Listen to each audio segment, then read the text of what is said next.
Isang mapagpalang gabi po sa ating lahat. Muli ako si Miet Sebastian and welcome to our daily devotion with Pastor Russell Ocampo. And today, our devotion talks about may division ba sa church nyo? So our concept is all about Eastern Church at ang pagkakaisa sa katawan ni Kristo. Noong AD 1054, nagkaroon ng malaking pagkakahiwalay sa pagitan ng Eastern Church at Western Church dahil sa theological, pampolitika at pangkulturang pagkakaiba. Ngunit sa kabila ng mga pagkakahiwalay na ito, ang tunay na pagkakaisa ay hindi nakasalalay sa isang denominasyon, kundi sa isang pananalig kay Kristo. So yung tunay na simbahan ay hindi tungkol sa isang organisasyon, kundi sa isang katawan ng mga mananampalataya na nagkakaisa kay Kristo. So, ngayon, ang ating Bible reading is all about John chapter 17, verse 20 to 23. NIV version, hindi lamang sila ang idinadalangin ko, kundi pati ang mga maniniwala sa akin sa pamamagitan ng kanilang salita. Naway silang lahat ay maging isa, Ama, tulad ng ikaw ay nasa akin at ako'y nasa iyo. Naway sila rin ay sumaatin upang ang mundo ay maniwala na ikaw ang nagsugo sa akin. Ibinigay ko sa kanila ang kawalhatian ay binigay mo sa akin upang sila ay maging isa tulad natin. Ako ay nasa kanila at ikaw ay nasa akin upang sila ay maging ganap na isa upang malaman ng mundo na ikaw ang nagsugo sa akin at sila ay inibig mo tulad ng pag-ibig mo sa akin. So ngayon dadako na tayo sa ating teaching. So yung first teaching ay ang tunay na pagkakaisa ay espiritual, hindi lang organisasyonal.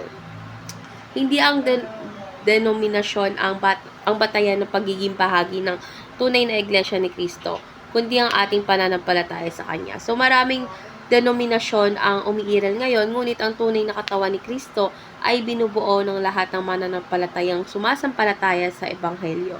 So sa halip na pagtalunan yung denominasyonal na kaibahan, dapat tayo magkaisa sa diwa ng pananampalataya at pag-ibig kay Kristo. Second, ang paghahasik ng paghahati sa simbahan ay pagsalungat kay Kristo. So sinabi ni Pablo sa 1 Corinthians chapter 1 verse 10, nakikiusap ako sa inyo mga kapatid sa pangalan ng ating Panginoong Hesukristo na kayong lahat ay magkakaisa sa iisang pananalita at huwag magkakaroon ng pagkakabahagi sa inyo. So, ang paghahati-hati sa simbahan ay madalas nagmumula sa pagmamataas, maling doktrina o personal na ambisyon. So, yung tunay na tagasunod ni Kristo ay nagtutulungan, hindi naghihiwalay sa isa't isa. Last teaching, ang tunay na Kristyano ay nananampalataya kay Kristo, hindi lang sa relihiyon. So, yung pagiging Kristyano ay hindi lang tungkol sa pagsunod sa tradisyon, kundi sa personal na relasyon kay Kristo. So, sabi sa Titus chapter 3 verse 10 to 11, iwasan mo ang taong lumilikha ng pagkakahati-hati matapos mo siyang pagsabihan ng isang beses o 2 beses.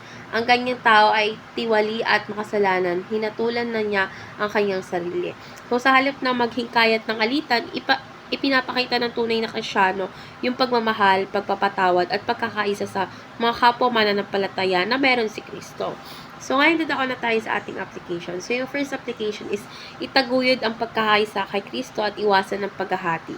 So, huwag makisali sa chismis, intriga o pagtatalong walang kabuluhan sa simbahan. So, dapat tayo magkaroon ng mapagpakumbabang puso upang mapanatili yung kapayapaan sa katawan ni Kristo. So, dapat sikapin nating unawain yung iba sa halip na lumikha ng division. Second is mahalin ang kapwa mananampalataya kahit may pagkakaiba. So, iwasan natin yung mapanghusgang pagtingin sa ibang Kristyano dahil sa denominasyon o paniniwala. So, gaya ng pag-ibig ng Diyos sa atin, dapat nating ipakita ang walang kondisyong pag-ibig sa iba. So, kailangan natin tandaan na hindi sa denominasyon nasusukat ang kaligtasan, kundi sa pananampalataya kay Kristo. So, last application is magtuon sa nagbubuklod imbes na sa nagpapaiwalay. So, yung ebanghelyo at ang pag-ibig ni Kristo ang dapat maging sentro ng ating pagkakaisa. So, wag hayaang sirain ng maliit na pagkakaiba sa pananaw ang mas mahalagang layunin ng pagpapalaganap ng ebanghelyo. So, dapat tayo magkaisa sa misyon ng pagpapahayag sa salita ng Diyos at pag-abot sa mga hindi pa makakakilala kay Kristo. So, ngayon dadako na tayo sa ating last part, which is our discussion. And our discussion takas about paano natin mapapanatili ang pagmamahalan at pagkakaisa sa katawan ni Kristo sa kabila ng ating theological at kultural na pagkakaiba. Para sa akin, ang susi sa pagkakaisa is yung pag-ibig, kababaang loob at pagtuon sa ating iisang layunin, which is Kristo. So, kapag inuuna natin yung pagmamahalan sa halip na ang ating pagkakaiba, is mas nagiging malinaw yung ating mission bilang bahagi ng katawan ni Kristo. Excuse me, hindi kailangan magkasundo tayo sa lahat ng bagay, ngunit dapat tayo maging matatag sa Ebanghelyo at magmahalan bilang magkakapatid sa pananampalataya.